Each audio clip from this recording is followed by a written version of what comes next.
달밤설화와 함께 또 한 번 달빛 아래에서 만나겠습니다. 한양 어느 동네에 이대복이라는 선비가 살았다. 집안은 넉넉하지도 그렇다고 가난하지도 않은 중간쯤 되는 살림이었으나 대복은 과거의 뜻을 두어 봄이 채가기도 전에 보따리를 꾸렸다. 길을 떠나는 날 아침 대복은 늙은 어미 봉순 씨의 손을 두 손으로 꼭 잡으며 말하였다. 어머니, 제가 없는 동안 옥분이가 극진히 모실 것입니다. 몸 성히 계십시오. 봉순 씨는 아들의 등이 대문 밖으로 사라지는 것을 바라보며 고개를 끄덕였다. 며느리 옥분이 곁에서 손수건으로 눈가를 찍으며 서 있었다. 그 모습이 어찌나 살뜰해 보이던지 봉순 씨는 괜한 걱정을 했나 싶어 마음을 놓았다. 그러나 대문이 닫히는 소리가 채 가시기도 전이었다. 옥분의 얼굴이 바뀌었다. 손수건을 치마폭에 쑤셔 넣고 봉순 씨를 흘낏 한 번 바라보더니 아무 말 없이 부엌으로 들어가 버렸다. 봉순 씨는 그 뒷모습을 바라보다 괜스레 서늘한 기분이 들었으나 설마 하고 방으로 들어갔다. 그날부터 옥분의 살림살이는 두 갈래로 나뉘었다. 아침이면 부엌에서 기름진 냄새가 솔솔 피어올랐다. 사골을 고아 뽀얗게 우려낸 고깃국이었다. 파를 송송 썰어 넣고 소금 간을 맞추면 그 냄새가 마당을 넘어 골목까지 퍼져나갔다. 봉순 씨는 방 안에서 그 냄새를 맡으며 군침을 삼켰다. 아침 해가 중천에 오를 즈음이면 옥분이 밥상을 들고 들어왔다. 봉순 씨가 뚜껑을 열면 그 안에는 맹물에 나물 조금, 간장 한 방울을 떨어뜨린 국물 한 그릇과 보리밥 한 덩이가 전부였다. 며느라, 오늘 부엌에서 구수한 냄새가 나던데 고깃국을 끓였느냐? 옥분은 눈썹 하나 까딱하지 않았다. 어머님, 된장을 조금 풀었을 뿐이에요. 고기라곤 없답니다. 요즘 장에 고기가 귀해서요. 봉순 씨는 더 묻지 않았다. 며느리가 거짓말을 한다는 것을 모르지 않았다. 그러나 입을 열었다가 집안이 시끄러워질까 싶어 그저 보리밥을 씹었다. 간장 탄 맹물을 홀짝이며 구수한 냄새가 사라지기를 기다렸다. 옥분은 봉순 씨의 밥상을 들고 나간 뒤 곧장 곳간으로 향했다. 곳간 문을 안에서 걸어 잠그고 나면 밖에서는 아무것도 들을 수 없었다. 그 안에서 옥분은 고깃국을 뚝배기째 들고 후루룩 소리를 내며 마셨다. 두툼한 고기 덩어리를 씹으며 혼자 배를 두드렸다. 곳간 한켠에는 떡이며 과일이며 포가 차곡차곡 쌓여 있었다. 모두 남편이 남겨둔 살림돈으로 장을 봐들인 것들이었다. 낮이 지나 해가 기울면 옥분은 곳간에서 나와 대문을 활짝 열고 이웃 안악들을 맞이했다. 그 얼굴이 어찌나 고단해 보이던지 안악들은 혀를 차며 옥분의 손을 잡았다. 아이고, 얼굴이 많이 상했구먼. 시어머니 모시는 게 힘들지? 옥분은 긴 한숨을 내쉬며 눈가를 훔쳤다. 어머님이 워낙 드시질 않으려 하셔서요. 제가 아무리 정성껏 해드려도 한사코 마다하시니 점점 여위시는 것을 보는 제 마음이 더 아프답니다. 안악들은 고개를 끄덕이며 봉순 씨를 안타까워했다. 나이 드신 분이 고집이 세져서 드시질 않으니 며느리가 불쌍하다는 소문이 골목을 돌았다. 봉순 씨가 나날이 여위어 가는 것은 며느리 탓이 아니라 시어미 스스로의 고집 탓으로 자리를 잡았다. 밤이 되면 봉순 씨는 쓸쓸히 등잔을 껐다. 배가 고팠으나 소리내어 말할 수 없었다. 아들이 믿고 맡긴 며느리였다. 아들이 돌아오기 전까지는 참아야 했다. 봉순 씨는 홀로 이불을 끌어당기며 아들이 돌아오는 날만을 기다렸다. 그 사이 옥부는 곳간 문을 잠그고 오늘 밤은 무엇을 먹을까 흐뭇하게 웃었다. 여름이 깊어지던 어느 날 오후였다. 옥분이 마루에 앉아 부채를 흔들고 있는데 대문 밖에서 기척이 났다. 삐걱하고 문이 열리더니 허름한 회색 장삼을 걸친 노승 하나가 고개를 들이밀었다. 얼굴은 주름이 깊었으나 눈빛만은 맑고 고요하였다. 노승은 합장을 하며 조용히 입을 열었다. 시주는 못하시더라도 물 한 그릇만 얻을 수 있겠습니까? 옥부는 부채질을 멈추지 않은 채 노승을 위아래로 훑어보았다. 낡은 집신에 먼지가 가득 묻어 있었고 바랑은 홀쭉하니 거의 빈 것 같았다. 옥분의 눈에 그 노승은 그저 귀찮은 객에 불과했다. 물이 없어요. 노승은 아무 말도 하지 않았다. 그저 조용히 고개를 끄덕이고는 돌아서려 하였다. 바로 그때였다. 안방 문이 열리며 봉순 씨가 나왔다. 걸음이 느리고 등이 굽었으나 눈은 여전히 또렷하였다. 스님, 잠깐만 기다리십시오. 봉순 씨는 부엌으로 들어가 직접 물을 떠왔다. 두 손으로 공손히 올리는데 그 손이 어찌나 가느다랗게 여위었는지 사발이 더 커 보일 지경이었다. 노승은 물을 받아 천천히 마셨다. 다 마시고 나서 봉순 씨를 한번 바라보았다. 아무 말도 하지 않았다. 그러나 그 눈빛이 묘하게 오래 머물렀다. 노승은 합장을 하고 조용히 대문을 나섰다. 옥부는 그 뒷모습을 흘깃 보고는 코웃음을 쳤다. 그리고 다시 부채를 집어들었다. 저 노승이 다시 이 집 문을 두드리게 될 줄은 그때의 옥부는 꿈에도 몰랐다. 가을이 오자 봉순 씨의 기침이 잦아졌다. 아침 저녁으로 찬 기운이 돌 때마다 방 안에서 콜록콜록 소리가 새어나왔다. 옥부는 그 소리를 들으면서도 약 한 첩 쓸 생각을 하지 않았다. 약값이 아까웠다. 대신 이웃 안악들에게는 한숨을 쉬며 말하였다. 제가 약을 지어드리려 해도 어머님이 한사코 마다하세요. 늙으면 고집이 세진다더니 참 어쩔 수가 없어요. 안악들은 또 혀를 찼다. 불쌍한 며느리, 고집 센 시어머니. 소문은 그렇게 굳어갔다. 그러던 어느 저녁이었다. 옥분이 곳간을 정리하다 문득 생각 하나가 떠올랐다. 남편 이대복이 떠나기 전에 말했던 것이 기억났다. 돈이 모자라거든 친구 김서방에게 말하면 빌려줄 것이라고. 그 말이 떠오른 순간 옥분의 눈이 가늘어졌다. 돈을 빌릴 수 있다면 갚을 필요가 없는 돈도 있었다. 바로 봉순 씨의 폐물이었다. 그날 밤 옥부는 봉순 씨 방으로 들어갔다. 얼굴에는 근심이 가득하였다. 어머님, 큰일 났어요. 서방님한테서 기별이 왔는데 한양에서 노자가 다 떨어지셨다고 하네요. 급히 돈을 보내드려야 할 것 같아요. 봉순 씨가 눈을 들어 며느리를 바라보았다. 무언가 이상하다는 느낌이 들었으나 아들이 어렵다는 말에 가슴이 먼저 철렁하였다. 얼마나 필요하다더냐. 어머님 폐물을 조금 보내드리면 될 것 같아요. 과거만 붙으시면 다 돌려드릴 수 있을 테니까요. 봉순 씨는 한참을 망설였다. 그 폐물은 시집 올 때 가져온 것들이었다. 은비녀 하나, 금가락지 하나.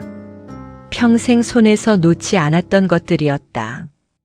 그러나 아들이 어렵다는 말 앞에서 어미의 마음은 버틸 수가 없었다. 가져가거라. 옥부는 폐물을 받아들고 방을 나왔다. 봉순 씨는 텅 빈 손을 내려다보았다. 이상하게도 그 손이 더 차갑게 느껴졌다. 밖에서는 바람 소리가 을씨년스럽게 불어왔다. 폐물은 물론 한양으로 가지 않았다.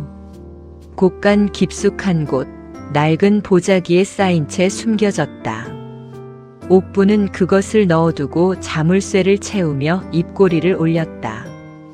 봉순 씨는 그날 이후로 더 깊이 알았다. 약도 없이 겨울이 오고 있었다. 그리고 아무도 몰랐다. 곳간 안에 감춰진 것들이 조금씩, 아주 조금씩 썩어가고 있다는 것을. 봄이 채우기도 전에 마을에 소문 하나가 돌았다. 봄 잔칫날에 고깃국 자랑 대회를 연다는 것이었다. 솜씨 있는 안악들이 저마다 가장 자신 있는 국을 끓여 내놓으면 마을 어른들이 맛을 보고 으뜸을 가린다 하였다. 그리고 으뜸을 차지한 이에게는 상으로 비녀 하나를 준다 하였는데 그 비녀가 예사 비녀가 아니었다. 은의 꽃을 새기고 끝에 옥을 달아 만든 것으로 마을에서 제일 가는 장인의 손에서 나온 것이라 하였다. 소문은 며칠 만에 옥분의 귀에도 들어왔다. 옥분은 그 말을 듣는 순간 심장이 쿵 하고 내려앉았다. 비녀. 그것도 옥이 달린 은비녀. 봉순 씨에게서 빼앗은 비녀는 낡고 수수한 것이었으나 이 비녀는 달랐다. 어떻게 해서든 손에 넣고 싶었다. 문제는 고깃국이었다. 마을에서 제일 잘 끓인다는 안악들이 나설 판에 옥분이 내놓을 것이 없었다. 이기지 못하면 망신이었다. 어떻게 하면 천하제일 고깃국을 끓일 수 있을까? 며칠째 그 생각만 하다 보니 잠도 오지 않았다. 그러던 어느 날 오후였다. 옥분이 마당에서 멍하니 생각에 잠겨 있는데 대문 밖에서 기척이 들렸다. 고개를 들어보니 낯이 익은 노승이 서 있었다. 지난 여름 물 한 그릇을 얻으러 왔다가 봉순 씨에게 물을 얻어 마시고 갔던 바로 그 노승이었다. 옥분은 인상을 찌푸렸다. 물 없어요. 지난번과 똑같은 대답이었다. 그러나 노승은 이번에는 돌아서지 않았다. 잠시 옥분을 바라보더니 조용히 입을 열었다. 물을 얻으러 온 것이 아닙니다. 보아하니 무언가 깊이 고민하고 계신 것 같아서요. 옥분은 흠칫하였다. 어떻게 알았지 싶었으나 내색하지 않았다. 마을 잔치 고깃국 대회 때문이 아닙니까? 그 말에 옥분은 눈을 가늘게 떴다. 어떻게 알았단 말인가?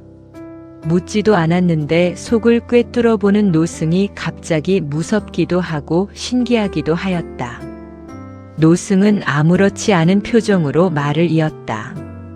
이댁 곳간에 오래된 솥이 하나 있을 것입니다. 무쇠로 만든 크고 묵직한 것으로 뚜껑이 잘 열리지 않는 솥 말입니다. 옥분의 심장이 다시 한번 내려앉았다. 그 솥은 곳간 한 구석에 먼지를 뒤집어 쓰고 있던 것이었다. 뚜껑이 어찌나 꽉 맞는지 한 번도 열어본 적이 없었다. 어떻게 저 노승이 그것을 알고 있단 말인가. 노승은 품 안에서 노란 부적 하나를 꺼냈다. 그리고 천천히 말하였다. 이 부적을 곳간 문에 붙이고 그 솥을 정성껏 어루만지십시오. 그리하면 솥 안에 천하제일 고깃국이 저절로 익을 것입니다. 단 절대로 뚜껑을 미리 열어서는 안 됩니다. 반드시 잔칫날 마을 사람들이 모두 모인 자리에서만 열어야 합니다. 그래야만 복이 온전히 당신에게 옵니다. 옥분은 잠시 노승을 바라보았다. 수상하다는 생각이 들었다. 그러나 욕심이 의심을 눌렀다. 눈앞에 비녀가 어른거렸다. 옥분은 부적을 받아들었다. 노승은 합장을 한 뒤 조용히 돌아섰다.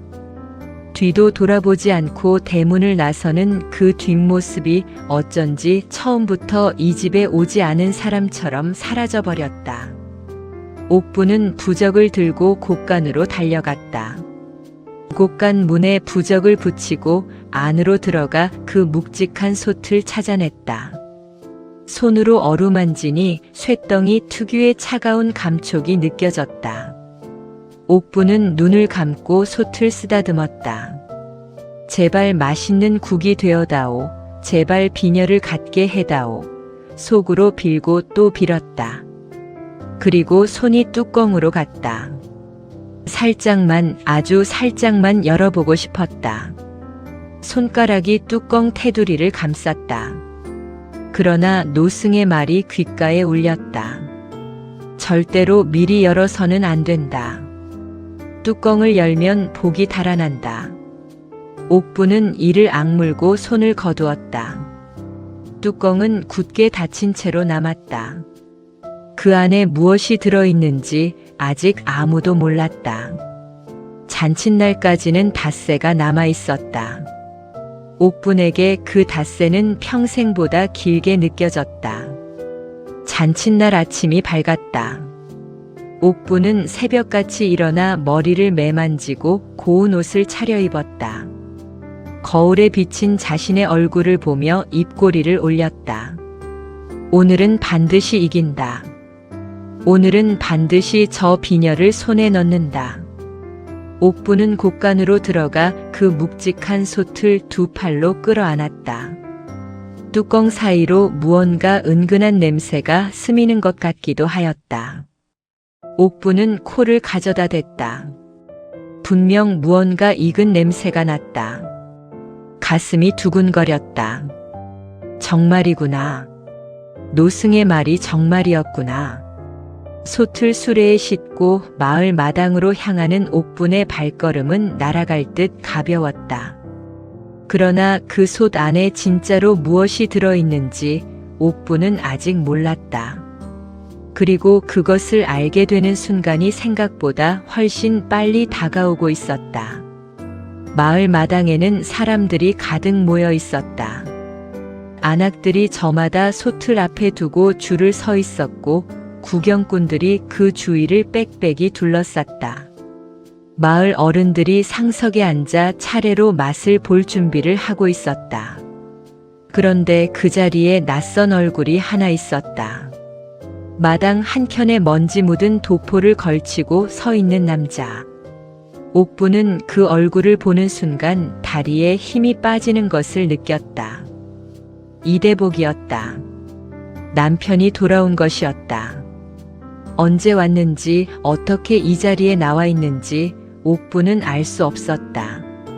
대복은 옥분을 발견하고 천천히 걸어왔다. 그 눈빛이 어딘가 이상하였다. 반갑다거나 놀랍다거나 하는 빛이 아니었다. 마치 오래전부터 알고 있었다는 듯 차갑고 조용한 눈빛이었다. 어머니는 어디 계시오?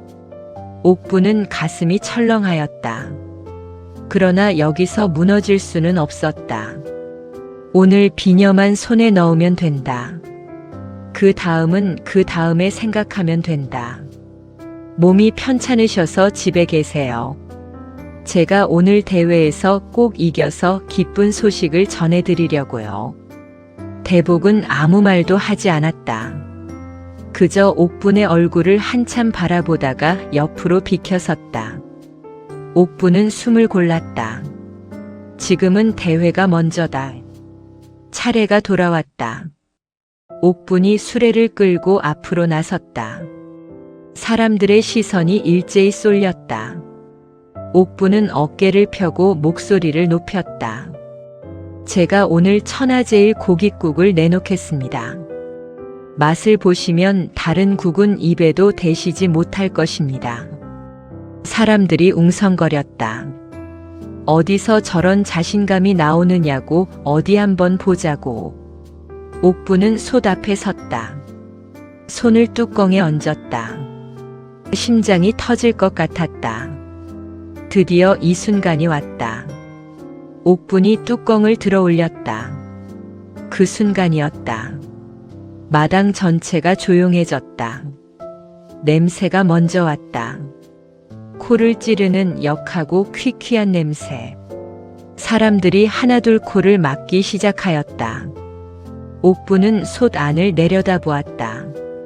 그리고 그 자리에 굳어버렸다. 고깃국이 아니었다. 솥 안에는 시커멓게 썩어 문드러진 고기 덩어리들이 가득하였다.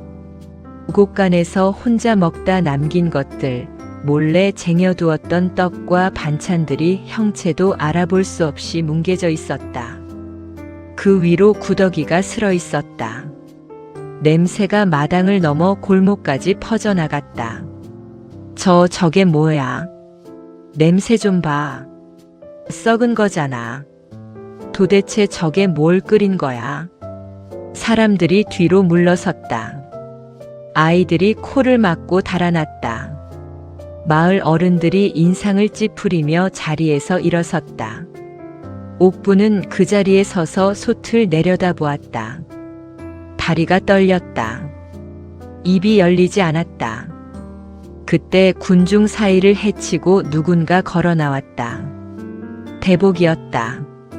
대복은 솥 앞에 서서 안을 들여다보았다. 그리고 천천히 손을 넣어 썩은 것들을 헤쳤다. 사람들이 숨을 죽였다. 대복의 손에 무언가 잡혔다. 낡은 보자기에 쌓인 것이었다. 보자기를 펼치자 안에서 은비녀 하나와 금가락지 하나가 굴러나왔다. 마당이 조용해졌다. 옆에 있던 마을 안악 하나가 숨을 들이켰다. 저거 봉순 씨 비녀 아닌가? 시집 올 때 가져왔다던 그 비녀. 대복이 비녀를 손에 쥐고 옥분을 바라보았다. 옥분은 그 눈빛을 마주칠 수가 없었다. 마을 사람들의 시선이 일제히 옥분에게 쏠렸다. 변명을 해야 했다. 무슨 말이든 해야 했다. 그러나 입에서는 아무것도 나오지 않았다. 감춰두었던 것들이 썩은 냄새와 함께 마당 한가운데 쏟아져 나와 버렸다. 이제 아무것도 되돌릴 수 없었다. 마당은 여전히 조용하였다. 썩은 냄새가 채 가시지 않은 공기 속에서 수백 개의 눈이 옥분을 향하고 있었다. 옥분은 그 눈들을 피할 곳이 없었다. 앞에는 남편이 서 있었고 옆에는 마을 사람들이 빼곡하였다. 뒤로 물러서려 해도 다리가 말을 듣지 않았다. 대복이 비녀를 손에 쥔 채 한 걸음 다가왔다. 이게 어찌 된 것이오? 짧은 한마디였다. 그러나 그 안에 담긴 것이 얼마나 무거운지 옥부는 알았다. 분노도 아니었다. 슬픔도 아니었다. 그냥 알고 싶다는 말이었다. 그것이 오히려 더 무서웠다. 옥부는 입을 열었다가 다시 닫았다. 무슨 말을 해도 변명이 될 것이었다. 변명을 하면 더 깊이 무너질 것 같았다. 그렇다고 아무 말도 안 할 수는 없었다. 마당에 선 채로 옥분의 눈에서 눈물이 흘렀다. 그런데 이번 눈물은 달랐다. 남편 앞에서 짜내던 그 눈물이 아니었다. 본인도 놀랄 만큼 갑자기 터져나온 눈물이었다. 옥분의 무릎이 꺾였다.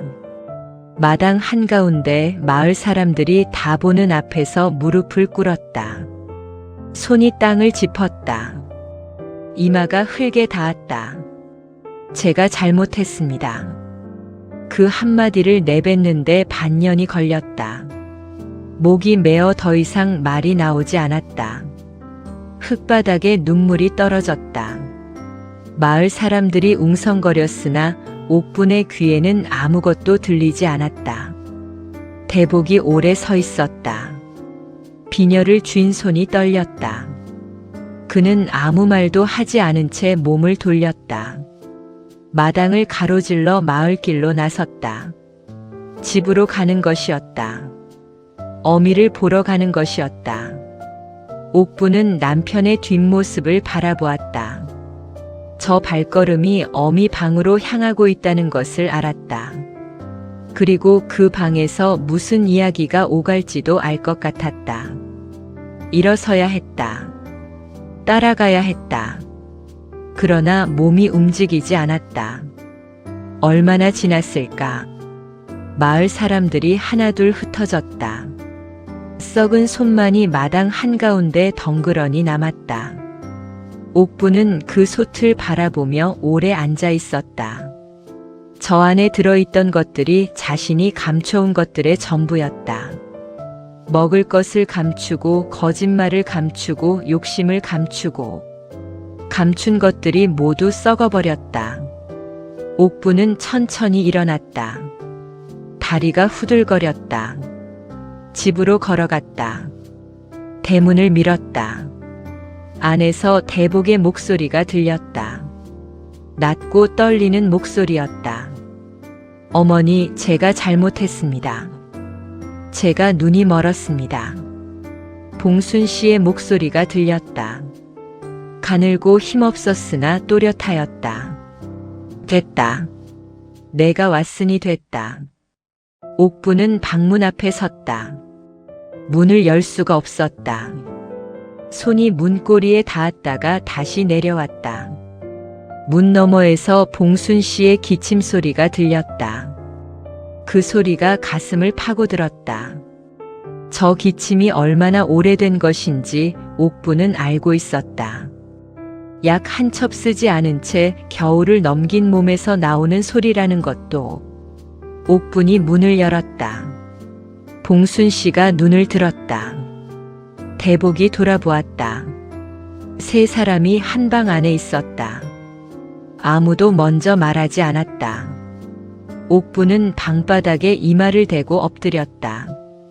그리고 울었다. 이번에는 멈출 수가 없었다. 봉순 씨가 긴 침묵 끝에 입을 열었다. 울지 마라. 울음은 지난 일을 되돌리지 못한다. 이제부터 잘하면 된다. 옥부는 고개를 들지 못하였다. 봉순 씨의 여윈 손이 천천히 뻗어 옥분의 등을 짚었다. 뼈만 남은 손이었다. 그 손의 무게가 얼마나 가벼운지를 느끼는 순간 옥부는 자신이 얼마나 오래 이 사람을 굶겼는지를 다시 한번 온몸으로 알았다. 방 안에 한참 동안 울음소리만 흘렀다. 감춘 것은 반드시 드러나고 썩은 것은 반드시 냄새를 풍긴다. 하늘이 벌하지 않아도 탐욕은 스스로 무너지고 원한은 스스로 터진다. 그러나 진짜 무서운 것은 귀신도 천벌도 아니었다. 끝까지 참고 기다리던 시어미의 손이 모든 것을 잃은 며느리의 등을 짚어주었다는 것이었다. 잘 보셨나요? 여러분들의 의견이 궁금합니다. 댓글로 여러분의 생각을 알려주세요. 감사합니다. 달밤설화와 함께 또 한 번 달빛 아래에서 만나겠습니다.